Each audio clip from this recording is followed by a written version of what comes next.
Welcome learners in this series of videos on topology. We are looking at compact spaces and this is video number 56 if I am not wrong.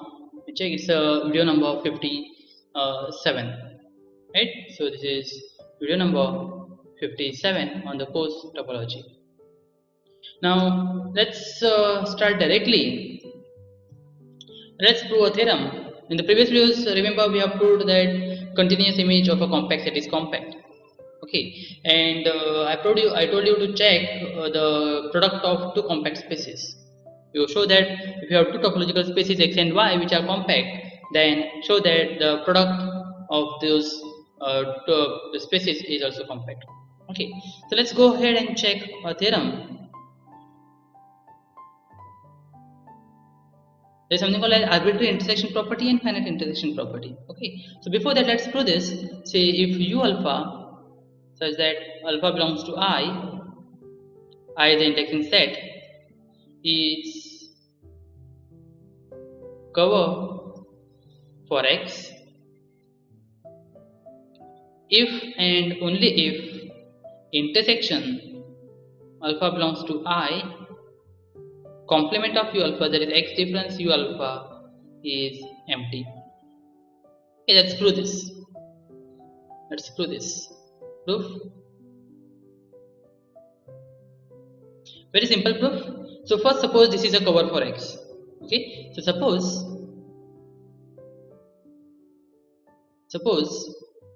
u alpha belongs to I is cover for x. This implies x is a subset of this union, that is x is contained inside union alpha belongs to I u alpha, right? This is the cover. In fact, all these u alphas are the subsets of x. So in short, we should have written x equals to union of u alphas. Okay, but just for simplicity, let us write x subset of union of u alphas. Now let us show that this intersection is empty. Okay, so now let take a point x, small x belonging to capital X. Okay, so since this is a cover for x is in x, this implies there exists some indexing set here, say alpha x belonging to I, such that x belongs to u alpha x. So if x belongs to u alpha x, this implies x cannot belongs to x difference u alpha x. That means x cannot be in the complement of u alpha x. So if x is not in one of the complement, that means it cannot be in the intersection. So this implies this x cannot belongs to the intersection, because we are taking intersection, remember that. So alpha belongs to I, complement of u alpha, right? So what we have done, we have taken a point x in x, but that x does not belong to the complement. What does that mean? That means the intersection alpha belongs to I, the complement of u alphas is equals to empty, because if you take any x, that x is not in this, and remember all are subsets of x, so this implies this has to be empty, there is no other option. And that is what we proved. We have taken the cover and we proved that the intersection is empty.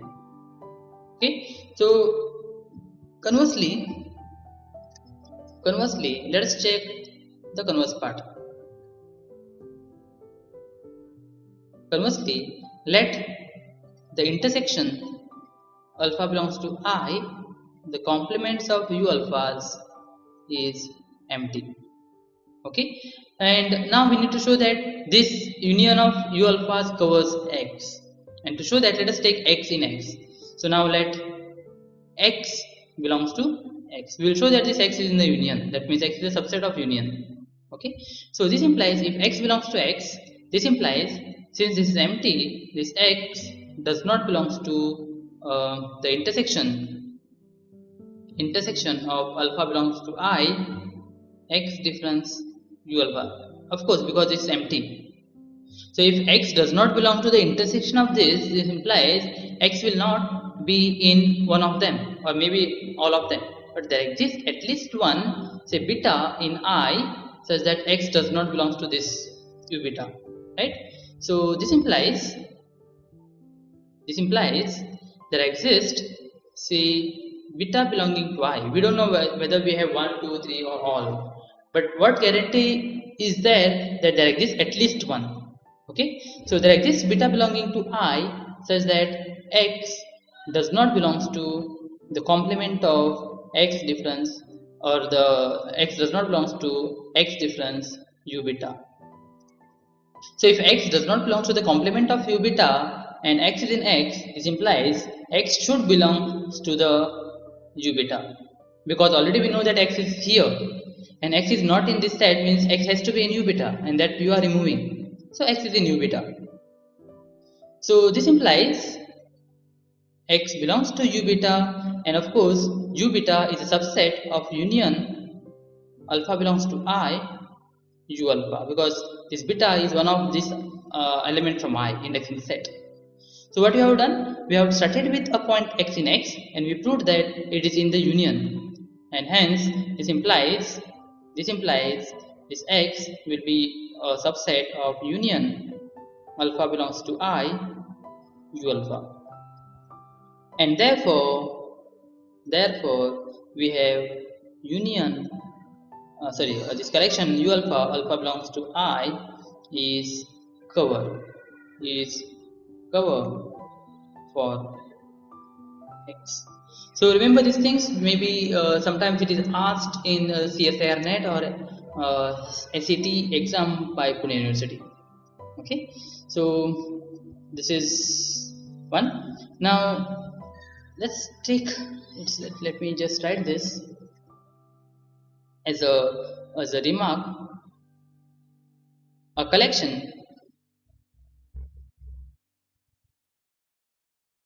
collection, say a alpha subsets of x, so a alpha subset of x such that alpha belongs to I is the indexing set of subsets of x is said to be or said to satisfy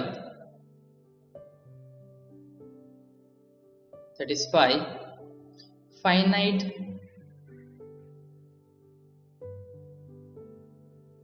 intersection property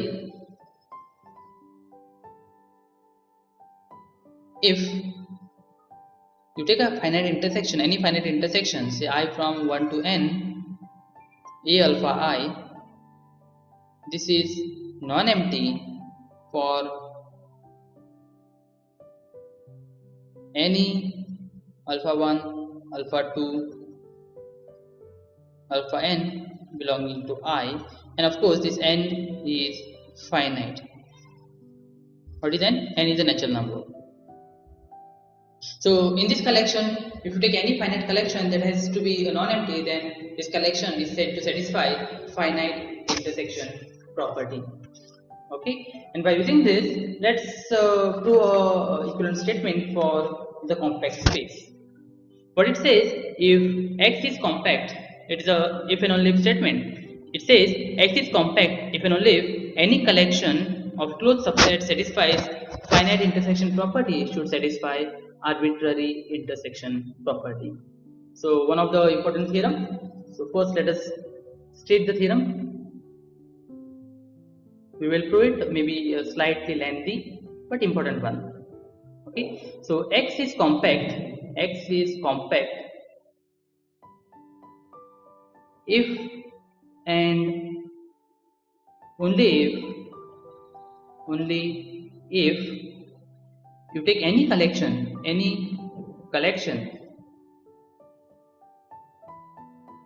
say let us take a collection C alpha belongs to I. You take a collection of closed subsets of x, of closed subsets of x satisfying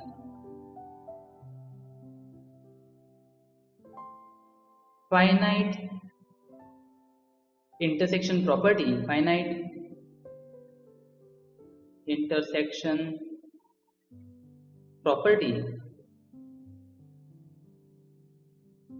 also will satisfy arbitrary intersection property, that is intersection alpha belongs to I, any collection C alpha is equals to non-empty. Okay, now remember we are not taking the cover here, we are taking the closed sets, we are not taking the open cover. Okay, so what it says, X is compact if you have any collection of closed subsets of X which satisfies finite intersection property, then it should satisfy arbitrary intersection property like this, then it is that set X is compact. Okay, let's go and try to prove this. As I said, it's if and only if. So there are two ways to prove.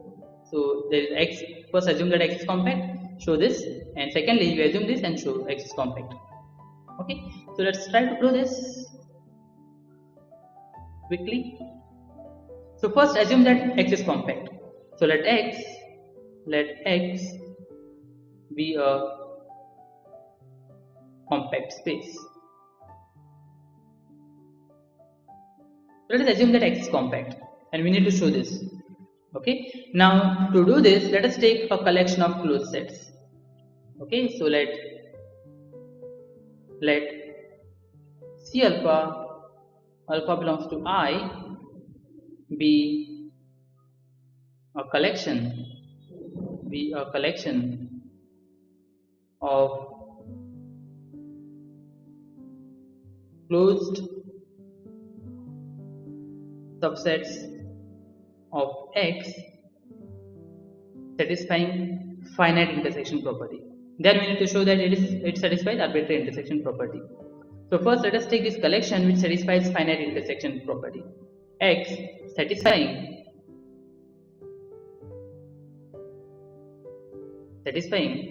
finite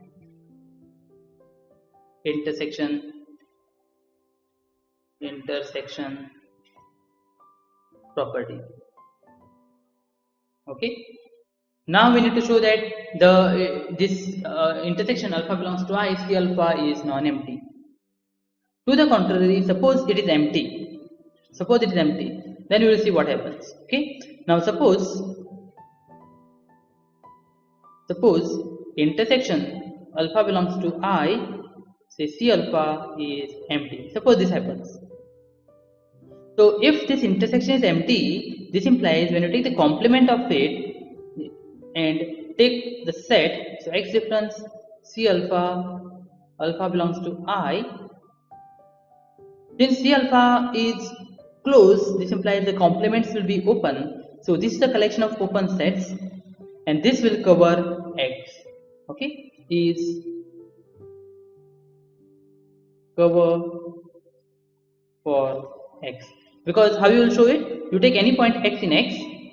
So since this intersection is empty, that implies that X cannot be in the one of that, and then you take it will be in the complement of it, and then you will show that it is inside this. Okay, so this is a cover for X, and also since each of the C alpha is closed, since C alpha is closed in X, this implies X difference C alpha is open in X. Okay, hence this is a cover, and each of the element is open. This implies it is open cover. Okay, so this implies X reference C alpha belongs to I is open cover for X. Open cover for X. And what is our assumption? Our assumption is X is compact, and we have an open cover, right? So since X is compact,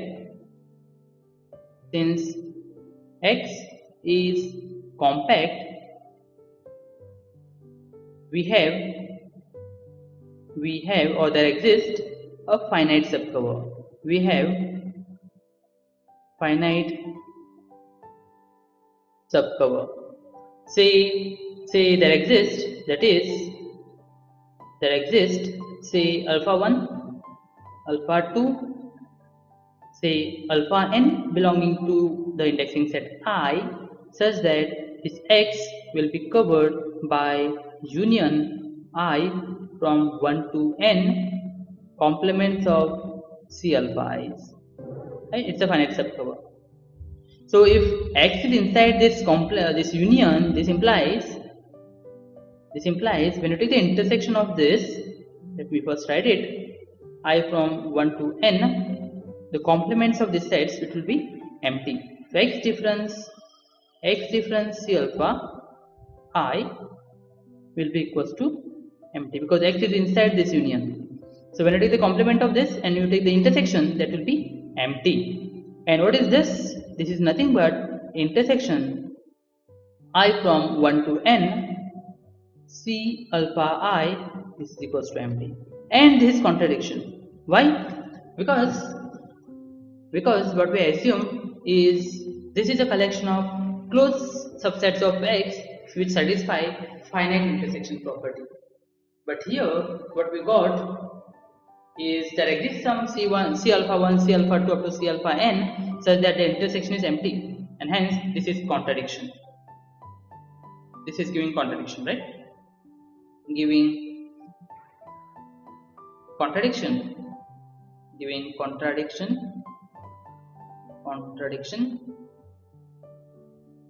to the fact that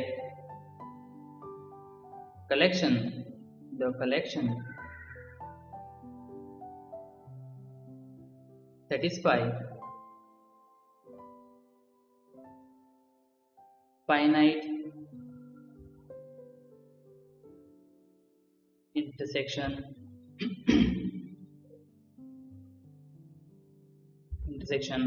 property. And why we got this contradiction? We got this contradiction because we assume that the intersection, this intersection is empty, and hence the intersection is non-empty. Okay? And hence the intersection alpha belongs to I, C alpha is non-empty. Okay, this is the first part. Okay, so we assume that X is compact. We found the collection, or we took the collection of closed sets which satisfies finite intersection property, and we proved that the intersection of arbitrary intersection is non-empty. That is the first part, okay, direct part. Conversely,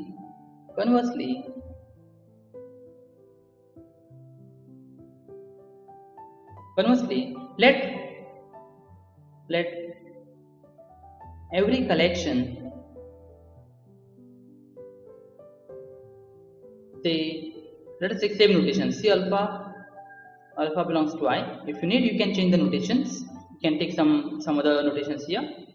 Say that every collection C alpha belongs to I is the indexing set of closed subsets of X satisfying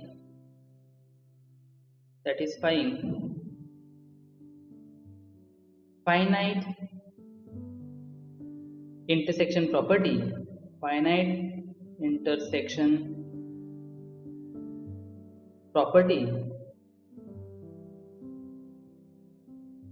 also satisfies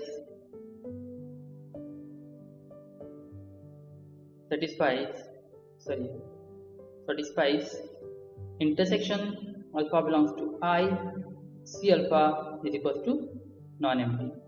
Okay, let us assume this, and we need to show that X is compact. Okay, and to show that X is compact, let us take the open cover first. Right? So let us take an open cover for X. So let U say J belongs to, say, J. We are not using I because I and J may be different. So J belongs to J. let us take this to be open cover. Be an open cover, an open cover for X. What we need to show? We need to show that this open cover has a finite subcover, because we have taken since this arbitrary open cover and we proved that it has a finite subcover, that will imply X is compact. So now suppose this does not have a finite subcover. Okay, then you will get a contradiction. So suppose this uj such that j belonging to j does not admit finite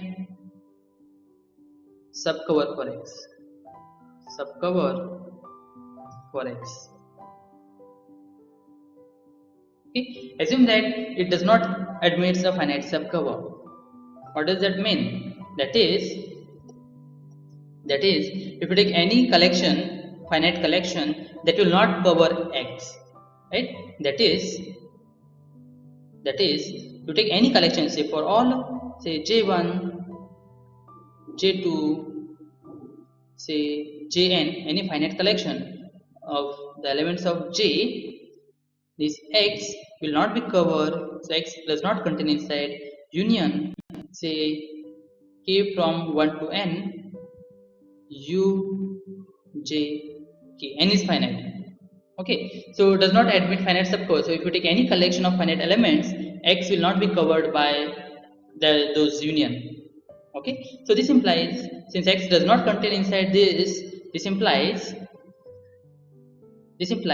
the complement union K from 1 to N U J K is non-empty for all the finite elements, say J1 up to Jn belonging to J. And what is N? N is a natural number.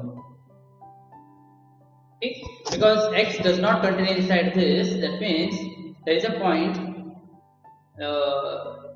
which is not in this X, right? So X has some extra points, that is, this will be non-empty.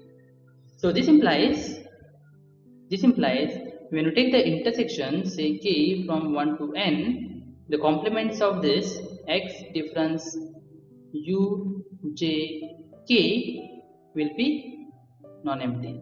And this happens for all J1, J2 up to Jn belonging to J. And what is N? N is the natural number.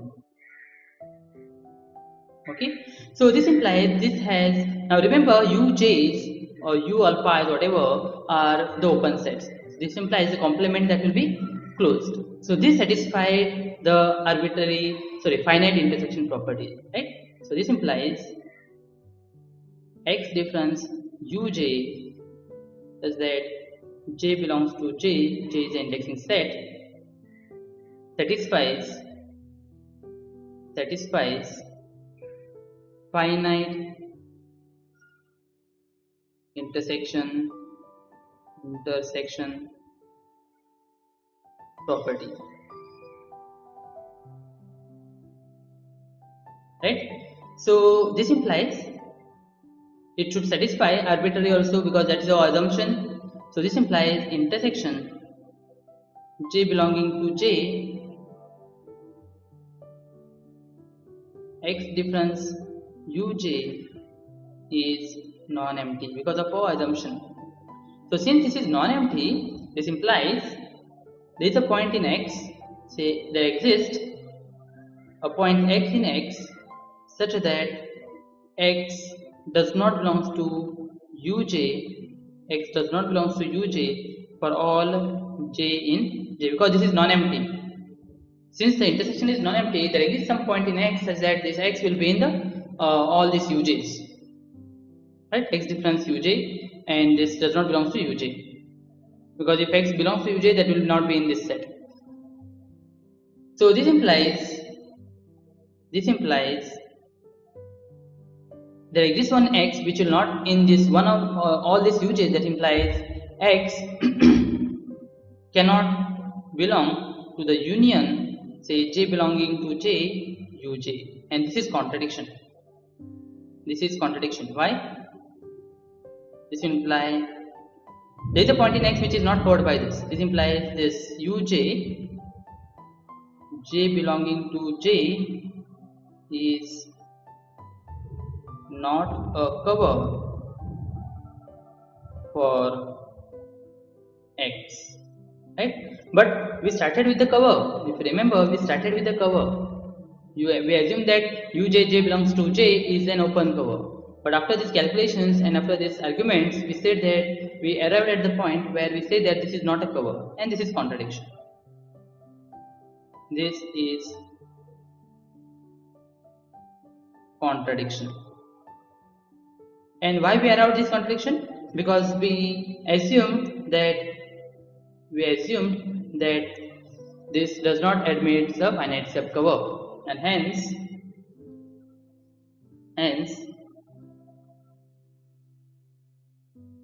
the collection Uj, J belongs to J, admits a finite subcover covering X, and hence X is compact. Okay, so this completes our proof. What we proved is if this X is compact, maybe a slightly lengthy proof. We proved that X is compact if and only if any collection of the closed subsets of X satisfying finite intersection property also satisfies this arbitrary intersection property. Okay, and by using this we can just by using all these results till now whatever we have proved, we can simply just write the theorem. I'll explain the proof of it, but I'm not going to write it. So theorem is this. Let me just state it. Theorem, let X be compact and this Y be Hausdorff space.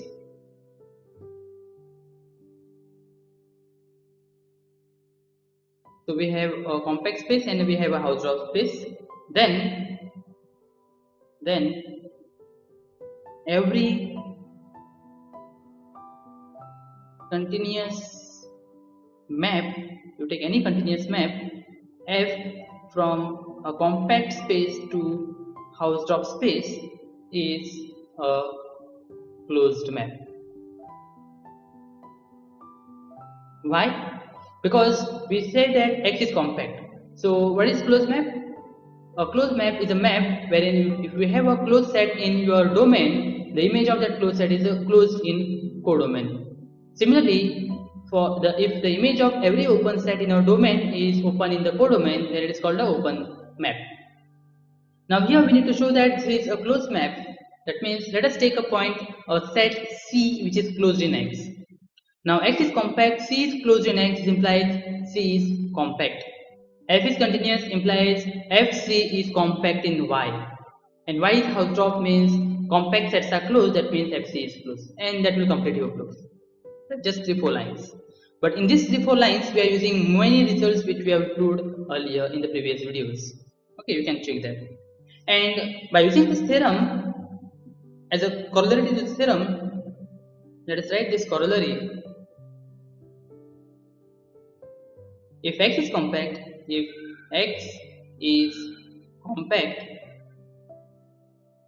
and this Y is Hausdorff space,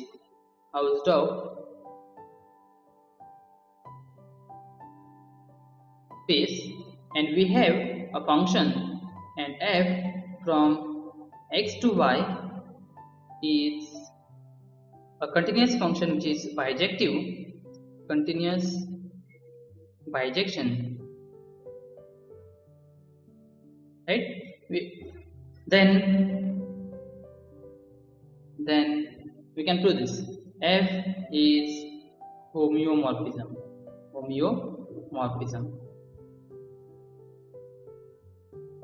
What is homeomorphism? Homeomorphism is a function f which is continuous. It has to be bijective and the inverse image has to be continuous. Okay. And when we proved for open map, closed map, we proved that if f is continuous, f is bijective, and if it is open or closed map, then it's also homeomorphism. Now here we already know that f is continuous. We already know that f is bijective. By using the previous theorem, we know that f is closed map, and hence f is homeomorphism. Okay, so that will complete our proof or the statements for this present video. In the next video,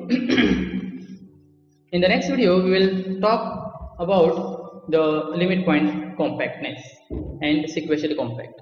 So we will take some two definitions for limit point compact and sequentially compact spaces, and we will take one or two theorems, and then we will take the examples. So I hope every concept from these videos and previous videos is clear. So see you in the next video.